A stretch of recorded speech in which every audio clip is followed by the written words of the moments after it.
Our God, He lives forever.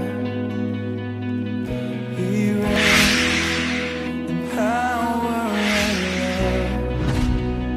love. Let earth. Est-ce que nous sommes prêts pour lire la parole de Dieu? Je vous attends, chères dames. Vous savez que nous commençons notre culte, nous commençons notre semaine prophétique. Aujourd'hui, jusqu'à le dimanche. Je ne crois pas que je vais trop parler ce matin parce que c'est une introduction. Nous allons entrer dans beaucoup de versets bibliques, mais les versets clés que nous allons exploiter. Genèse chapitre 2, verset 4 jusqu'au verset 5. Est-ce que nous sommes prêts pour lire la parole de Dieu? J'aimerais, écoutez bien, j'aimerais que ces passages, nous les lisons tous ensemble. Pourquoi? Parce que c'est une confession de la foi.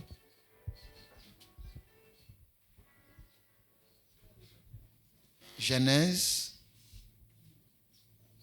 chapitre 2. Genèse chapitre 2, à partir du verset 4 jusqu'au verset 5. J'aimerais d'ailleurs que jusqu'au verset 6. Lisons tous ensemble. Voici. Non, attends. Nous lisons la parole au nom de Jésus. Voici les origines des cieux et de la terre, quand ils furent créés.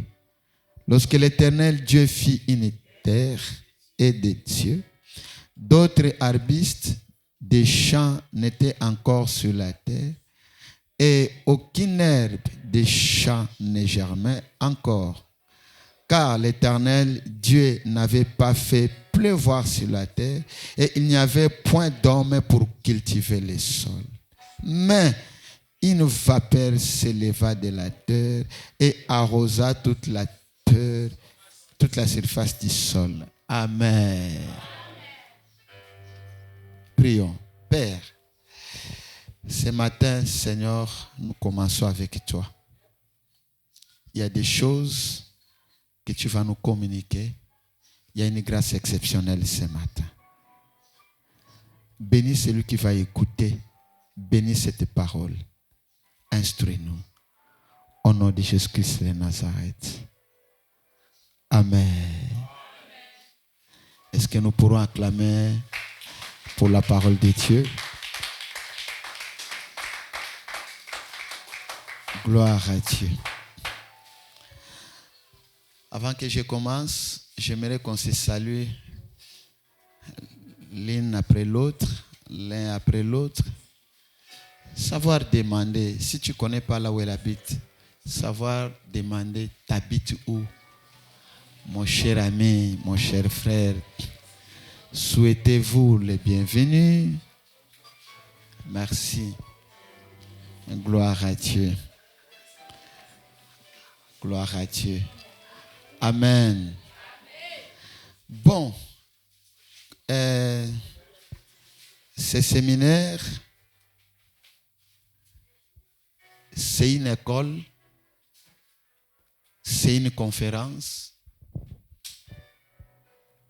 c'est la parole de Dieu.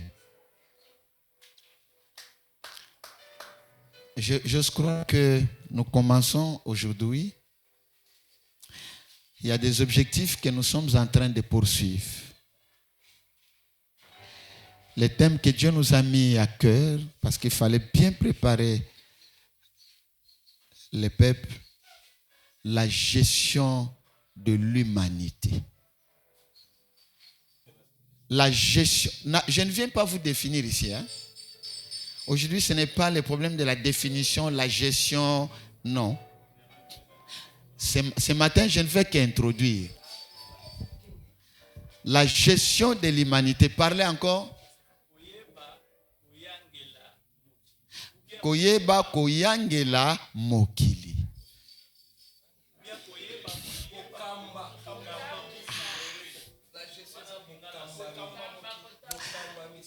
tozwa bokambami. Amen. Vous savez, c'est une observation. Je viens ici, j'ai dit, nous serons des millionnaires. Il y aura des ministres qui sortiront ici.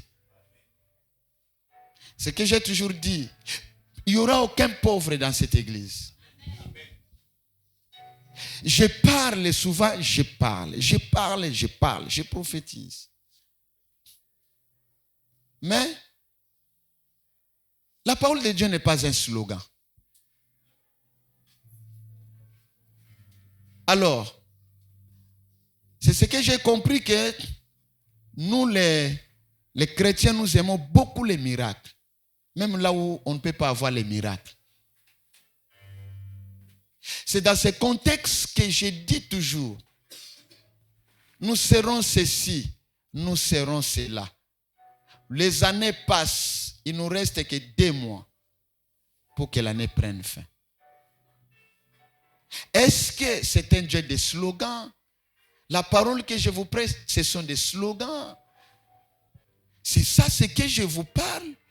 Ou je vous parle de Dieu qui a créé les cieux et la terre?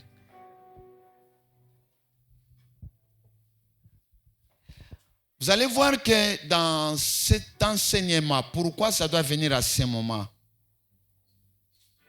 Nous allons découvrir, n'est-ce pas, les principes fondamentaux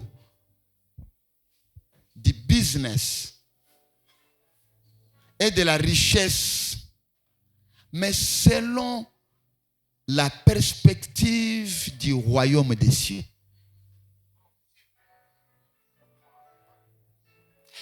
Autrement dit, Dieu nous inspire à travers la gestion de l'humanité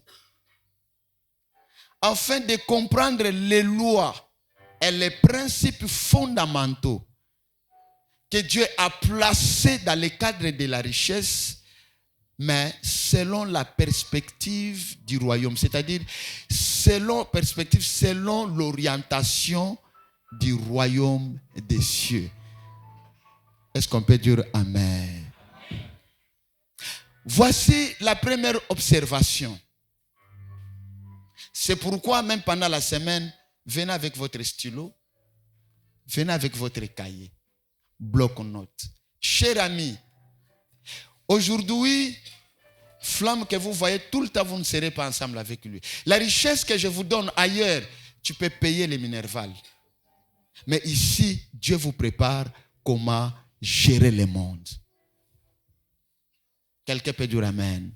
Est-ce qu'il y a un millionnaire qui m'écoute? Est-ce qu'il y a un multimillionnaire qui m'écoute? Est-ce que vous croyez que même tout après, même quand je prêche là, le royaume va commencer déjà à faire son travail? Regarde, voici quelques observations. La première, lorsqu'on parle de la richesse, la plupart parmi nous pensent que la richesse, c'est l'argent. Je comprenais ça aussi, que être riche, c'est avoir beaucoup d'argent. Pendant tout mon parcours dans mon ministère, je croyais qu'avoir l'argent, c'est la richesse. C'est ce que je pensais. C'est ce que toi aussi tu penses. Jusqu'avant-hier, j'ai compris, l'argent n'est pas la richesse. Que Dieu nous bénisse. Jusqu'à avant-hier, j'ai compris, l'argent n'est pas une richesse. Voici, ça c'était la première observation. Vous et moi, on croyait que l'argent c'est la richesse. Et surtout même la Bible dit que l'argent répond à tout. Vous savez qui dit ça? Ce n'est pas un pauvre qui dit, c'est un riche. Salomon. Et il parle dans quel contexte? Salomon parle du contexte qu'il est dans le pouvoir, en train de gérer. Ça, c'est la première observation. La deuxième, voici l'une des clés les plus importantes dans le royaume des cieux. Parce que nous sommes les fils du royaume. Nous tous, dans le Nouveau Testament, on nous appelle le royaume des sacrificateurs. Est-ce que quelqu'un peut me chercher ces versets bibliques? Pasteur Jeff, cherche-moi ces versets, c'est en Pierre. Nous sommes tous le royaume, dans le Nouveau Testament, le royaume des sacrificateurs. Or, l'une des clés plus importantes dans le royaume des sacrificateurs, c'est le principe de la gestion. Or, cette gestion que vous voyez est probablement un élément plus important dans nos églises, dans nos entreprises, dans nos foyers, ainsi que dans les gouvernements. Regarde, pourquoi je dois dire que dans le royaume des cieux, les mots les plus importants, la clé la plus importante, c'est la gestion. Parce que nous parlons de la gestion de l'humanité. Quelque chose de très important. Avant que nous exploitons Genèse chapitre 2, verset 4 jusqu'au verset 6, c'est une observation. Plusieurs pasteurs. Parce qu'être théologien ne veut pas dire qu'être pasteur. La théologie, c'est comme la science, la médecine, les droits, etc. La communication. Plusieurs pasteurs, comme moi, ils ont fait, n'est-ce pas, les sciences, telles que la théologie. Parce que ce qui est vrai, dans la théologie, il y a aussi un cours sur l'administration de l'Église. Mais, vous allez voir que bien qu'on a eu, c'est ce que je vais vous dire, que la théologie c'est bien, mais c'est plus former les religieux. Est-ce que vous me comprenez? C'est bien. Parce que c'est une science comme toutes les autres sciences. Mais, peu de personnes, peu de pasteurs que nous disons dans les églises de réveil ont appris la gestion financière. Suivez très bien. Tu peux apprendre l'administration, oui. Ou encore changer, au lieu de parler de la gestion financière, parlons la gestion des affaires. Alors, vous savez qu'aujourd'hui, si Berger Serge vient me dire, je vais aller faire la théologie pour mon ministère. Maman Lambertine vient, elle me dit, je dois aller commencer les études universitaires de la théologie. Ma mère, si elle vient me dire, voici actuellement les conseils, et je vais demander ça à toute l'Église, en commençant par des pasteurs, tous doivent apprendre les cours sur la gestion des affaires. Je crois que tu vas dire Amen. Ça sera l'une des conditions actuelles. Parce que les choses doivent bouger, l'Église doit changer. Maman Maopi doit se préparer, si elle veut devenir pasteur, la première chose, où j'engage les professeurs, ou tout ça, d'abord pour apprendre la gestion des affaires. Je me dis, pourquoi le Seigneur veut me donner ce message à ce moment? La Bible dit que Dieu fait toutes choses bonnes à son temps. Que Dieu nous bénisse. Pourquoi là où les pasteurs, là où l'église ne comprenne pas la gestion des affaires, et les pasteurs et les chrétiens et les fidèles souffrent de la souffrance. Ils souffrent financièrement. C'est pourquoi Dieu m'a dit, écoute, toi tu veux avoir des millionnaires, tu veux avoir des milliardaires dans ton église, sans les préparer, sans les faire savoir c'est quoi la gestion des affaires. Ils ne deviendront pas des millionnaires par miracle, mais par la connaissance. Mon peuple périt faute de connaissance. Vous connaîtrez la vérité vous affranchira. Si la vérité vous affranchit, vous serez réellement. Touche à celui qui est à côté de toi, dites-lui, gestion des affaires. Regarde encore une autre observation. C'est dans la Bible que j'ai toujours prêché. Nous proclamons que Dieu possède l'argent et l'or. Oh, l'or et l'argent appartiennent à Dieu. J'ai toujours prêché ça.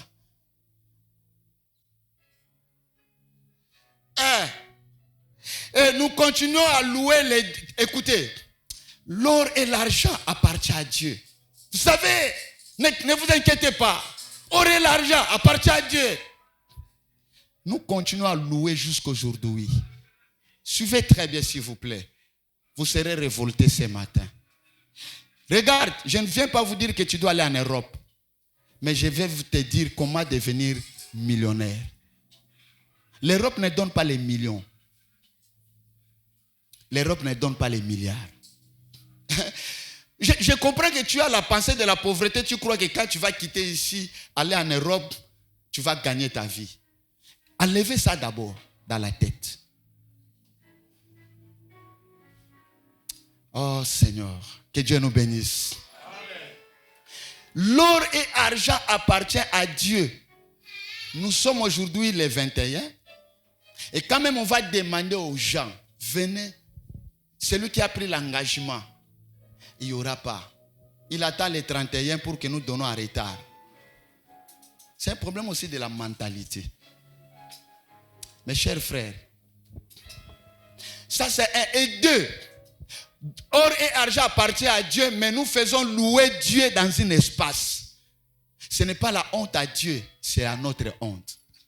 Est-ce que Dieu nous a dit qu'il faut commencer à louer la place? Ça aussi, c'est une observation.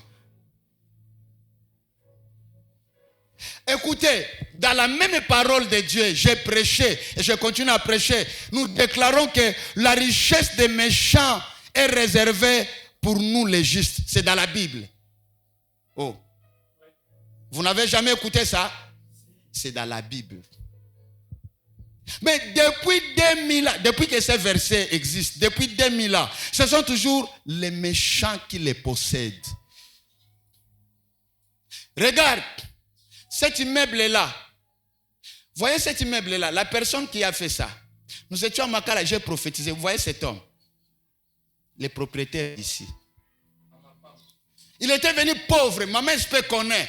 Maman Espé était, disons quoi, il vendait dans sa pharmacie, un pauvre. Il lui dit non, si tu rencontres mon pasteur, je pense que c'était 2004 ou quelque chose comme ça. Il y vient, moi je ne savais pas. Il entre dans l'église à Makala. Je prophétise qu'il y a un homme qui a tout ça là où il travaillait. Dans peu d'état, Dieu t'élève. On commence des prières avec lui, paf. Après 6 mois, le miracle a commencé. Il ne fait que témoigner dans la bouche. C'est pourquoi, attention, dans ma bouche, je suis venu vous apporter des millions. Même si tu ne me donnes pas, mais mon salaire viendra du ciel. Depuis 2000 ans, vous savez, la bénédiction de Dieu, la richesse, Dieu donne aux méchants pour bénir aux païens. Regarde à côté de toi, là où tu habites. Tu es à côté de quelqu'un qui a une belle maison. Le propriétaire, il ne connaît pas Dieu. Est-ce que même un jour seulement, d'ailleurs quand tu entres dans sa porte, chez méchant, tu vas entrer comment? Alors, est-ce que Dieu ment? Non. Dieu ne ment pas. Pourquoi jusqu'à présent, même les biens des méchants, nous qui sommes l'enfant de Dieu, nous craignons Dieu. Et que nous souffrons, ça ne nous arrive pas. Parce que nous avons négligé les principes les plus importants de la vie du royaume, qui est la gestion. Regarde encore à ton frère, dis-lui la gestion.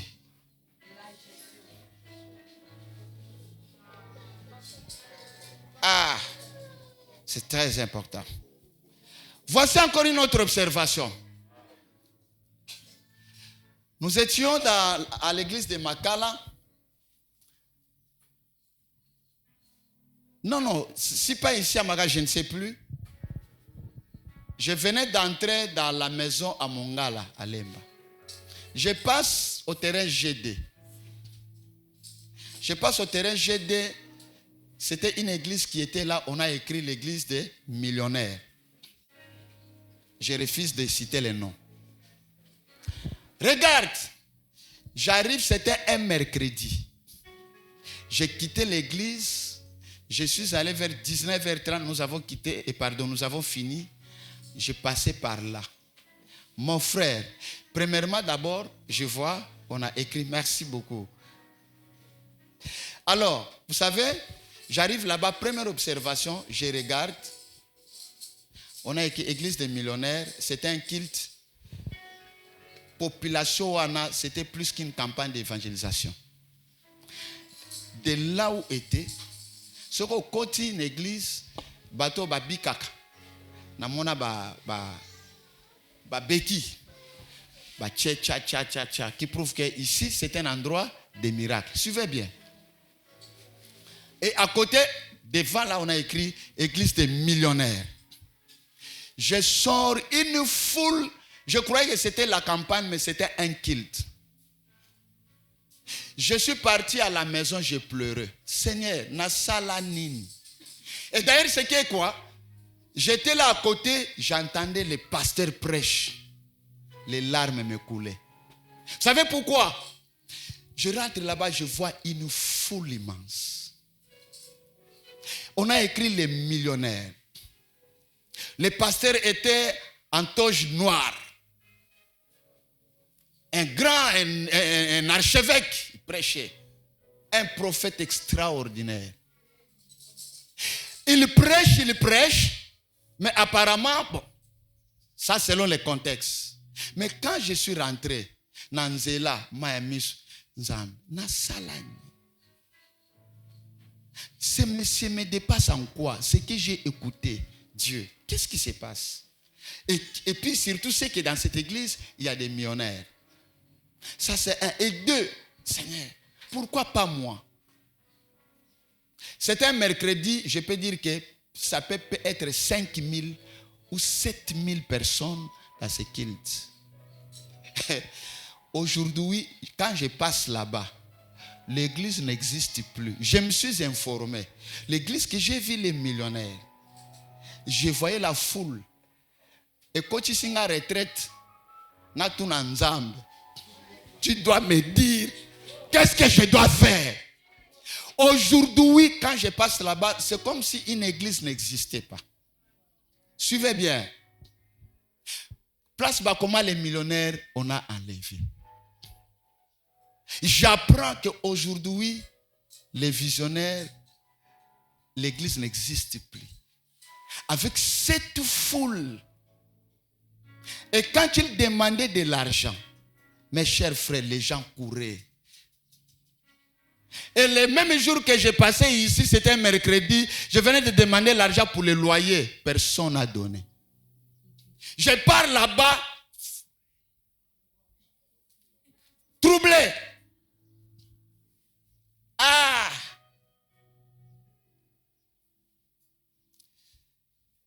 Quand j'ai écouté toutes les informations, mes dernières analyses, que ça soit Dieu, que ça ne soit pas Dieu, c'est le problème de la gestion. Quelqu'un peut dire amen. Que Que ça soit Dieu, que ça ne soit pas Dieu, moi je ne suis pas là. Vous étiez là-bas. À un moment, à un clin d'œil, par terre. C'est un problème de la gestion. Ah, que Dieu nous bénisse. Vous savez, dans le royaume de Dieu, d'abord, le royaume de Dieu, c'est un gouvernement qui se pose sous la gestion ou sur l'administration. Les gouvernements du monde ont une mission de gérer les ressources. Et la clé d'un bon gouvernement, suivez bien, la clé d'un bon gouvernement est la gestion efficace. Et une délégation est une distribution appropriée des ressources. Vous savez, le religieux qui est à côté de toi, il veut dire, ah, le prophète veut nous dire quoi ici sur la gestion?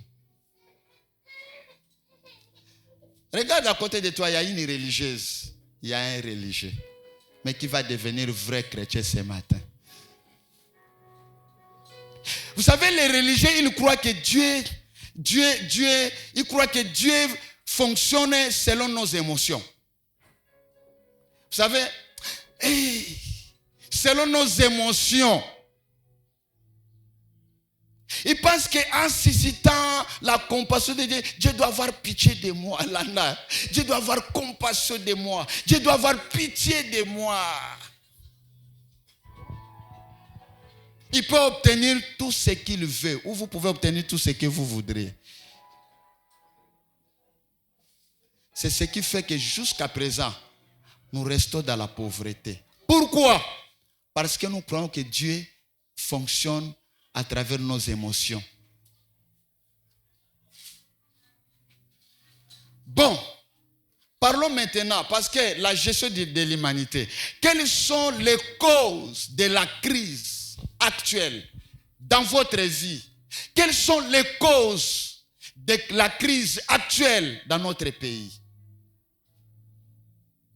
Quelles sont les causes actuelles dans ce que nous voyons dans notre église?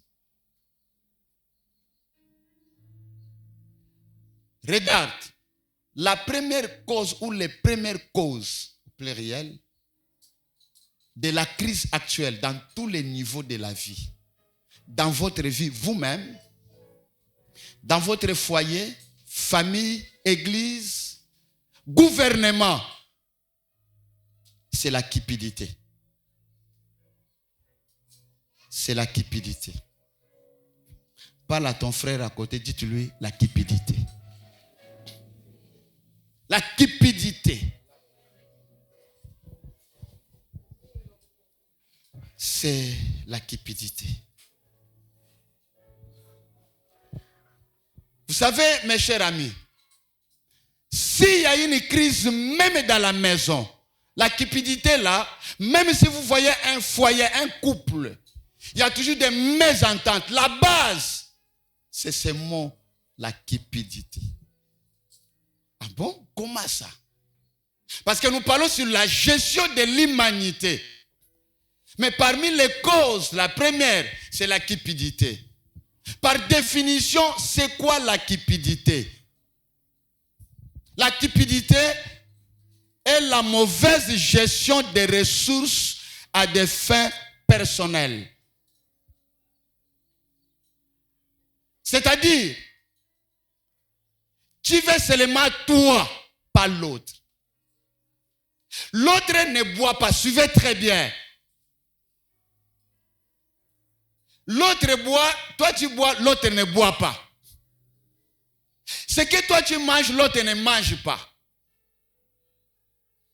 Mais maintenant la cupidité vient quoi? Celui qui ne mange pas ce que l'autre mange. L'autre veut toujours. Je mangerai ces repas-là. L'autre dit que non, nous sommes ensemble. Voyez là où la cupidité commence. C'est-à-dire quoi? C'est incompréhension. L'autre veut que seulement ceux qui n'ont mérité, n'a pas à la l'aise. Est-ce que tout le monde là? Si je ne bois pas, je ne serai pas à l'aise. Mais il est à côté de celui que je ne saurais pas supporter l'odeur de quoi? De la cigarette. Mais celui qui boit, celui qui fume, la cigarette, elle veut que je dois. Elle veut seulement lui. Alors, vous allez voir que même dans notre société, la cause de la crise, c'est la cupidité. Or, suivez bien, la cupidité, par la définition, c'est la mauvaise gestion des ressources. Donc, là où il y a la cupidité, là où il y a la mauvaise gestion. Amen. Là où il y a la cupidité, il y a la mauvaise gestion des ressources à des fins personnelles. C'est-à-dire qu'un esprit cupide manipule.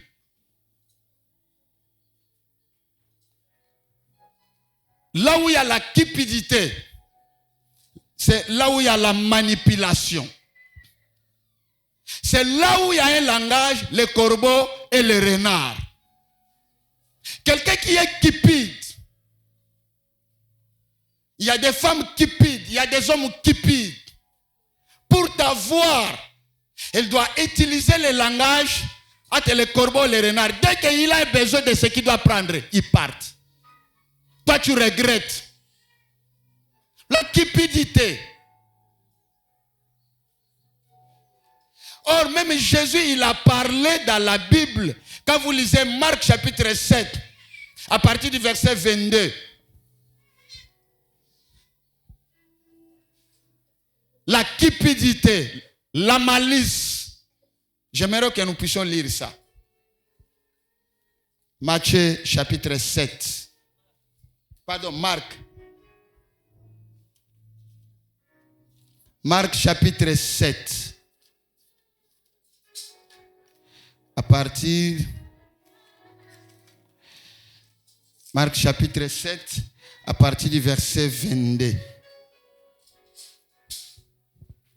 Les vols, les cupidités, les méchancetés, la fraude, les dérèglements, les regards enviés, la calomnie, l'orgueil, la folie. Toutes ces choses mauvaises sortent du dedans et suivent l'homme. La cupidité, autrement dit la mégestion, ça sort de l'homme. Ce sont des choses qui détruisent un homme. La cupidité, la malice, la tromperie, la débauche, l'envie, la calomnie, l'arrogance et la folie. Mais quand vous examinez tous ces mots attentivement, vous verrez que ces mots sont liés. Celui qui est cupide, souvent, c'est la personne qui est trop arrogante. Mais elle fait semblant. Un arrogant. Il veut seulement lui. Bon, que vous sali coopération. Il voudra que c'est seulement lui qu'il prend la grosse part. La cupidité. Quelqu'un peut dire Amen. Ce sont des mots tellement liés. Et là où il y a la cupidité, il y a l'arrogance. Et toutes ces choses viennent d'où? De l'intérieur. C'est-à-dire que c'est pour détruire la personne. Et quand vous lisez aussi Luc chapitre 12, il est en train d'expliquer. Je vais vous donner un exemple. J'ai fait constat des choses au cours de la semaine passée. Un motard devait me transporter. Il me dit d'ici jusqu'à Willery, 6 000. Moi, j'ai dit que non, j'ai 5 000. Il dit non. Oh, j'ai 5 000. Il refuse. Je viens, une autre personne arrive, je dis, j'ai 5 000. Il dit, ok, entre. Vous savez, la personne qui m'a transporté commence à me donner conseil. Il dit, papa, tu sais pourquoi j'ai transporté? Je connais c'est quoi les affaires. Lui, là-bas, il est en train de chercher toujours 6 000. Ça lui prendra du temps. Mais moi, que j'étais transporté là, en route, là où tu vas descendre, je vais avoir encore quelqu'un. Nous voulons toujours... C'est le mot cupide qui est sorti. Et d'ailleurs, c'est avantageux. Vous savez, une personne cupide peut rater des millions ou des milliards qui sont devant lui. Quelqu'un peut dire amen. Écoutez, même vous qui vendez les choses, faites très attention. Vous savez pourquoi les Chinois deviennent de plus en plus milliardaires? La chose aujourd'hui que toi, la costume que tu vas attendre que les clients à $50,000 ou pardon, à $150, mais les Chinois, lui, il réduit ça en 50 ou à $20. Maintenant, toi, tu vas attendre les 150. Tu perds le temps. Pendant que lui, il a mis ça très nombreux, mais à un prix dérisoire, il gagne plus que toi. Vous savez, le problème, c'est quoi? C'est la gestion. Je forme des millionnaires. Hein? Quelqu'un peut dire amen. Nous devons changer la manière de voir les choses. C'est très important. Mais, écoute, comme j'avais dit que c'est une introduction. Lisons maintenant les passages que nous venons de lire. Ces passages, c'est plus les solutions dans le cadre de la gestion de l'humanité. Comment notre Église doit changer. Écoute, Genèse chapitre 2, verset 4 à 5, comme j'avais dit, c'est la base. Voici les origines des cieux et de la terre. Quand ils furent créés, lorsque l'Éternel Dieu fit une terre et des cieux, aucun arbuste des champs n'était encore sur la terre. Et aucune herbe des champs ne germait encore. Car l'Éternel Dieu n'avait pas fait pleuvoir sur la terre parce que il n'y avait pas d'homme. Pour faire quoi? Pour cultiver.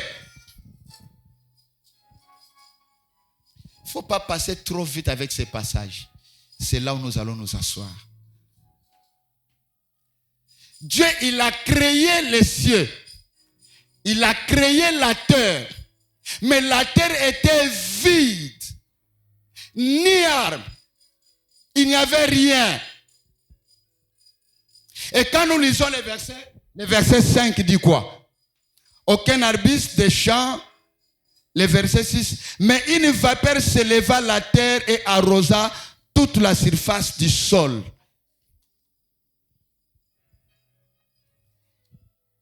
Pourquoi Dieu, après l'avoir créé, mais une période, aucun herbe, aucun arbre, aucun animal. Pourquoi? Parce que pourquoi Dieu a laissé ce temps-là vide? Parce que il n'y avait personne pour cultiver. Autrement dit, il n'y avait pas la croissance, il n'y avait pas le développement, il n'y avait pas la multiplication, parce que il n'y en avait pas quelqu'un qui pourrait cultiver. Or, plus loin, Ézéchiel va dire, je cherche parmi vous un homme qui doit s'élever. Quelqu'un peut dire amen. Je cherche parmi vous un homme qui doit s'élever. Il n'y avait pas d'homme pour cultiver la terre. C'est-à-dire que la terre était vide, sans rien. Il n'y avait pas la croissance, il n'y avait pas l'économie, il n'y avait pas le développement. Dieu ne pourrait pas envoyer la pluie. Parce que l'importance de la pluie est là, lorsque la pluie vient, ça fait émerger les choses de la terre. Mais Dieu ne peut pas envoyer même la pluie. Pourquoi? Parce que il n'y avait personne pour cultiver. Autrement dit, il n'y avait pas un gestionnaire. S'il y avait les gestionnaires, les choses allaient trop vite. C'est là où Dieu s'inspirait pour dire, c'est là où la motivation de Dieu, parce que l'eau sortait d'elle-même. Dieu, il parle à l'eau, l'eau commence, la vapeur commence à faire émerger. Mais Dieu dit non. Bien que ça, il faut un gestionnaire. Là où il n'y avait pas un gestionnaire, il y avait le vide. Écoutez, revenons. Vous savez, cher ami, pourquoi votre bénédiction tarde? Nous prions à Dieu. L'or et l'argent lui appartient. Mais on ne parle pas ça. Nous deviendrons des millionnaires. Mais vous savez le problème de Dieu jusqu'à présent. Pourquoi il n'y a pas la croissance? Pourquoi il n'y a pas le développement? Parce que jusqu'à présent, il n'y a pas de gestionnaire. Regarde, une église qui n'a pas de gestionnaire, la croissance ne viendra pas. Pourquoi il n'y a pas le développement? Pourquoi il n'y a pas la croissance? Pourquoi les choses ne changent pas? Dieu regarde comment je peux envoyer à cette église des millionnaires pendant qu'il n'y a pas les gestionnaires. Quelqu'un qui voulait donner un département. Or, il oublie que c'est un passage. Parce que chacun de vous savez que ça signifie CV. Curriculum vitae, ça veut dire quoi? Ton parcours, tout ce que tu as fait dans la vie. Que ce soit des petites formations. Tu es passé même être secrétaire même pour quelques mois. C'est entre dans ton CV.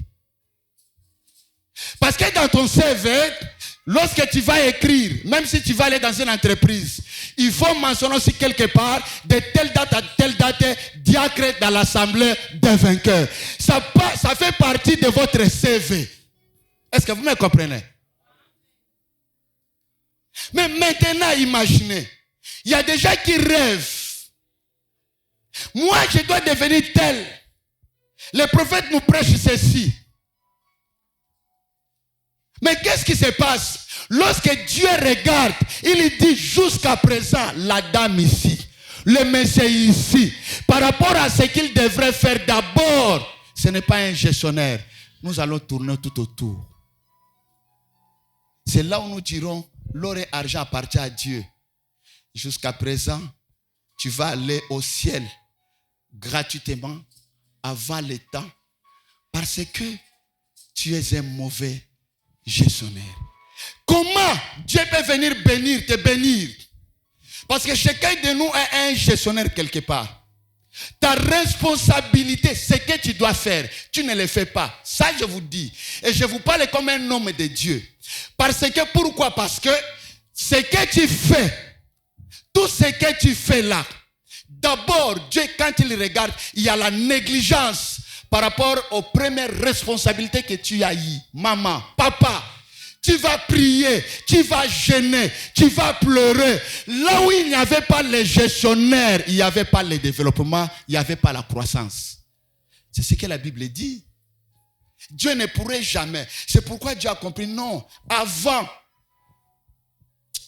que je puisse faire pleuvoir, faire descendre la pluie, il faut un homme. Quelqu'un peut dire Amen. Vous savez, je suis allé faire des recherches pour vous. Quand vous prenez le mot cultiver, ça veut dire travailler.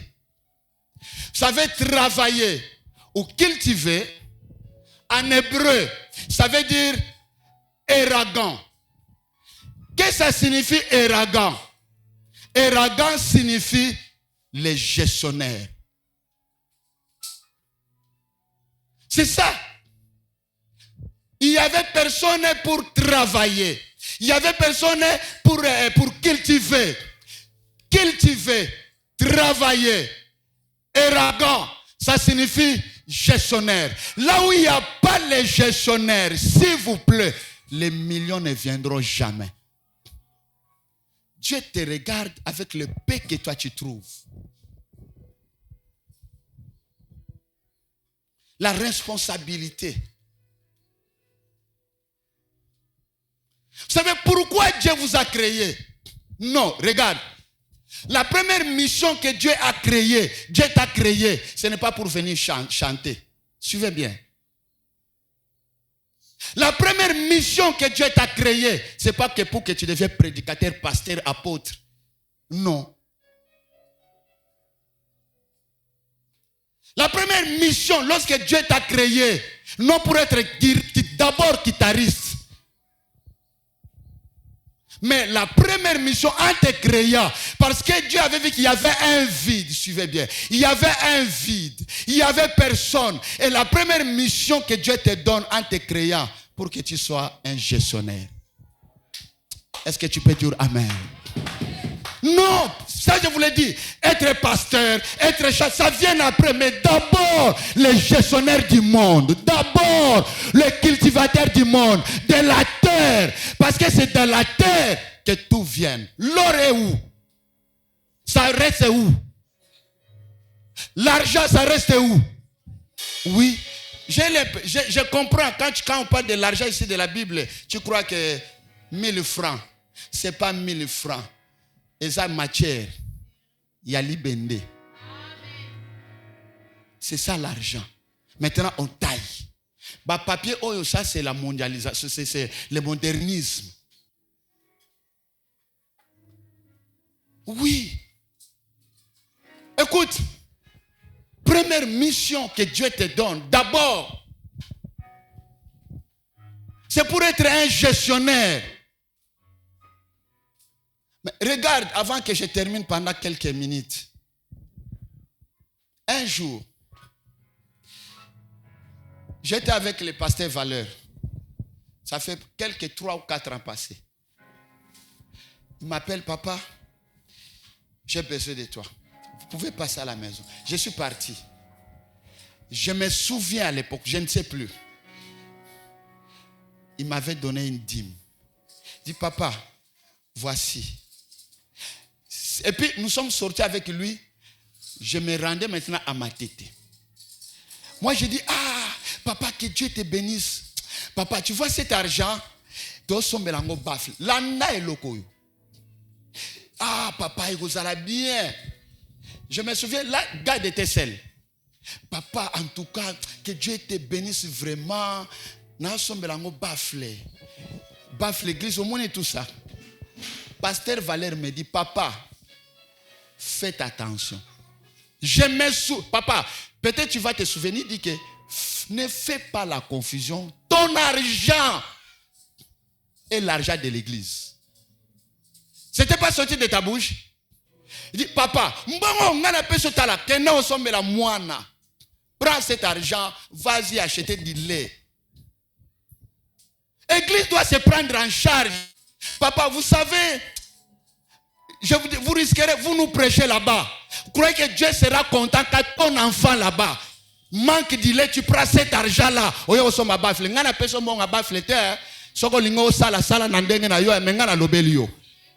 Quel enseignement?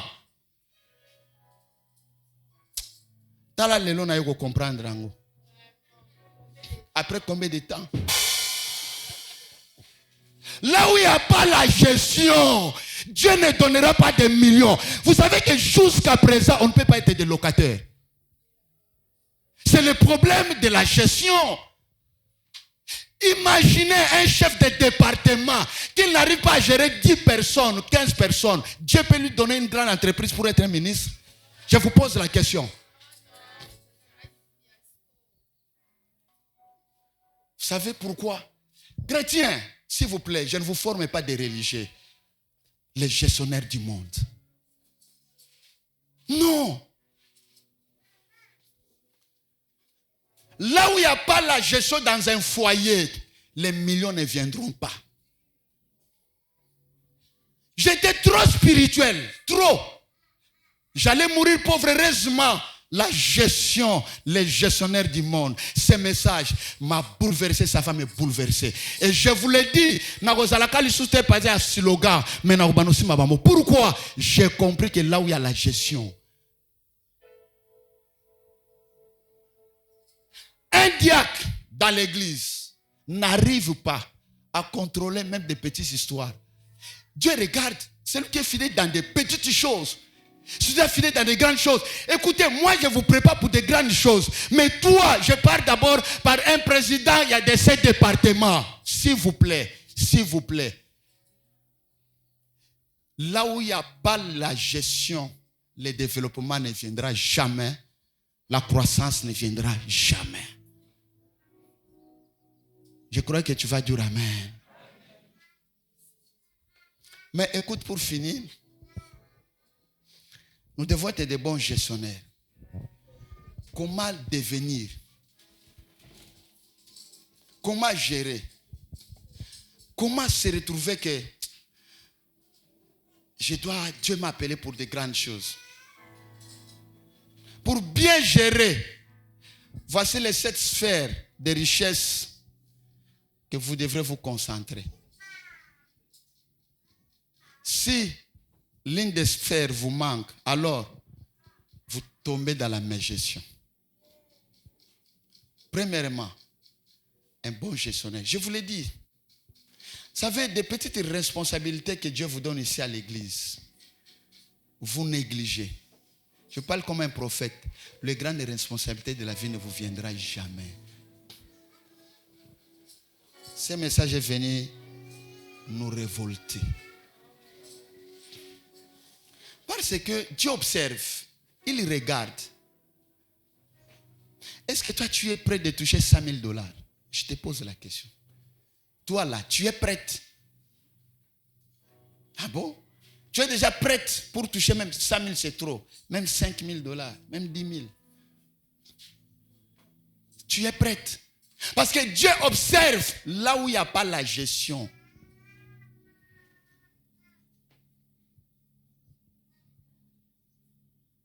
Je n'aimerais pas vous laisser une église pauvre. J'aimerais vous laisser une église avec des banques. Quelqu'un peut dire amen. C'est ici que j'ai compris que l'église, je parlais, mais l'église, c'est une très grande entreprise, bien que c'est une entreprise fragile. Et à partir de maintenant, laisse-moi vous dire, je change le modèle de l'église. Ceux qui ont compris, ils ont amené dans cette église, aujourd'hui ils prospèrent, les gens sont payés. Est-ce que vous comprenez? Mais je vous amenais, même l'église catholique actuelle, qui ne prenait pas de dîmes, qui ne s'occupait pas des offrandes. Vous savez le pourquoi? Parce que le Vatican envoyait tous ses argents. Le Vatican a dit stop. À l'église, vous entrez aujourd'hui, les prêtres vous demandent les dîmes. C'est seulement ici, chez nous, il n'y a que 3 ou 4 personnes qui donnent leurs dîmes. Je vous pose la question. Est-ce que nous tous, nous ne trouvons pas de l'argent? Dieu, quand tu nous regardes, pourquoi nous restons pauvres? C'est le problème de la gestion. Avec ce que Dieu t'a déjà donné, tu n'arrives pas.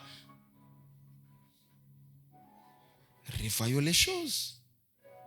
Première mission que Dieu t'a donnée, pas pour que tu te maries, pour que tu sois gestionnaire. Et laisse-moi vous dire en passant, ça va vous choquer quelques-uns. Tout le monde n'est pas appelé à se marier. C'est dans la Bible. Nous gênons, nous prions. Dieu te promet. Mais dans le plan de Dieu, pour que tu sois une bonne gestionnaire, c'est pourquoi Paul dit quoi?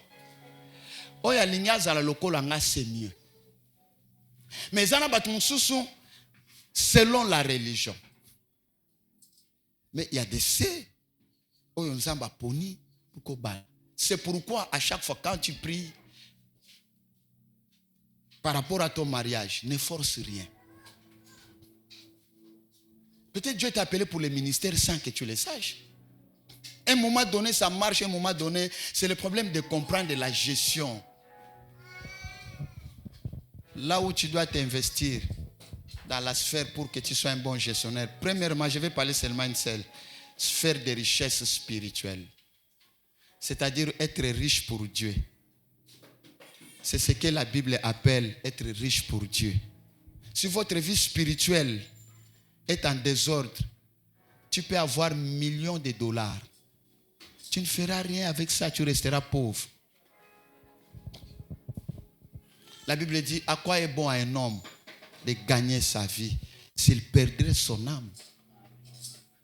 À quoi est bon d'avoir des millions, mais tu n'as pas Dieu? Premièrement, d'abord, tu dois développer la spiritualité.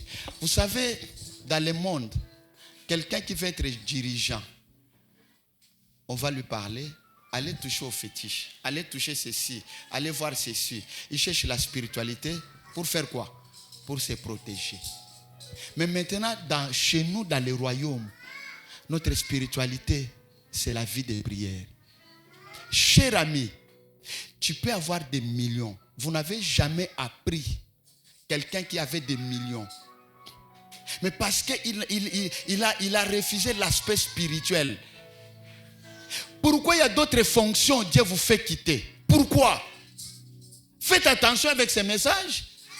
Lorsque Dieu voit l'aspect spirituel commence à quitter à cause de l'élévation. Or, c'est là où est ta soubassement. C'est là où il y a ta force. Tu commences à abandonner Dieu à cause de l'élévation. Quelqu'un peut dire Amen. Les millions, l'argent là que tu touches maintenant, quand tu commences à être préoccupé plus dans ton travail que dans l'œuvre de Dieu, Dieu voit déjà le vide de la gestion. Il dit cette personne, pendant que d'abord Azaboye, je lui demande ceci, il ne fait pas. Je demande ceci, il ne fait pas. À cause d'argent, quelqu'un qui n'avait 10 dollars, il était bien. Quand il commence à toucher 100 dollars, il commence à aimer les femmes. 1000 dollars, etc. Comment Dieu va faire?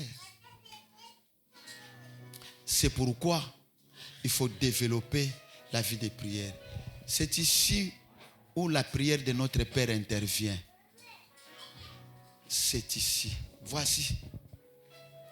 Notre Père qui est aux cieux, que ton nom soit sanctifié. Il dit quoi? Que ton règne, c'est la pétition. Ça veut dire quoi? Lorsqu'on dit que ton règne vienne, c'est-à-dire quoi? La culture céleste vienne sur la terre pour contrôler tout ce que j'ai fait. C'est-à-dire, dans le royaume des cieux, il n'y a pas les viols. Dans le royaume des cieux, il n'y a pas les mensonges. Dans le royaume des cieux, il n'y a pas les corbeaux et les renards. Dans le royaume des cieux, il n'y a pas la cupidité. Lorsqu'on parle que ton règne vienne, c'est-à-dire quoi? Je suis gestionnaire, mais épargne-moi, j'aimerais la culture céleste vienne. Épargne-moi de la cupidité. Dès que je trouve quelque chose avec celui que je suis avec lui, je dois tout faire. Je ne saurais pas, moi flamme, rester à quelqu'un à côté de moi, je suis bien. Lui, il n'est pas bien. Je ne saurais pas. Est-ce que quelqu'un peut dire Amen? Je ne saurais pas. Peut-être ce sont les gens. Vous savez, une fois, regarde un peu les gens. Faites attention.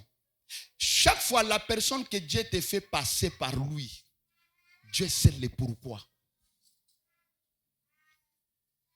Faites attention. Parce que le problème, c'est quoi? Ne regardez pas, ne voyez pas l'argent. Beaucoup déjà, parce que les gens croient que l'argent, c'est la richesse. Il est à côté de cette personne. Et vous entendrez toujours. Apesio. Tu regardes, tu n'as pas tout ça. Quand tu t'accroches à quelqu'un pour l'argent, tu ne vas pas obtenir. C'est pourquoi même chez l'homme de Dieu, on ne vient pas chercher l'argent. On vient chercher ce qui est à lui qui peut te produire des millions. Si je prends 10 dollars, je te donne, s'il vous plaît. Mais peut-être ce qui est à moi, ça te fera plus riche que moi-même. Mais lorsque les gens viennent, parce que je dois être à côté de cette personne, tout ça. Quand tu mets déjà l'argent avant, tu te bloques, tu t'empêches. Je pars chez les prophètes, prie pour moi, papa, que ton onction m'accompagne. Mais quand tu viens, l'argent, tu auras l'argent, mais la grâce qui est plus que l'argent, tu n'en auras pas. out of